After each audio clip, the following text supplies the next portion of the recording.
Hey friends, so this week's video is a continuation of last week's video where we turned our old wash and go into a high puff. We are now turning that high puff into 3 bun styles. If you're anything like me, you want to get the most out of your style before wash day again.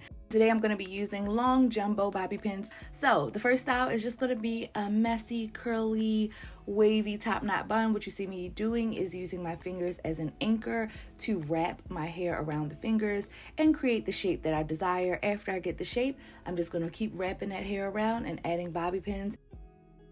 After I get my shape, I'm just going to create the dimension that I want. And what I love about this one, it's cute and casual. It's girls' night out. Add your earrings and you out the door. So the very next bun we're going to do, for someone that wants something a little bit more uniform, we're going to actually twist the hair down and then wrap it around and put it into a bun and then add our bobby pins from that. Now this would be the office look, right? You can wear this down to the job, but also it's cute enough for a transition to happy hour.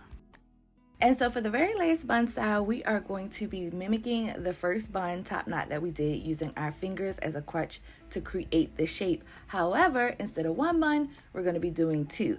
And so as you see right here, as it begins to shape up, it's almost like a little heart or a bow, which is super cute for date night with your boo. So I done gave y'all 3 looks, either to go to your place of employment or your Zoom meetings, something casual but chic for when you have drinks with your crew, and something dainty for when your piece slide on through. So I hope y'all enjoyed this video and I'll see you in the next one. Bye.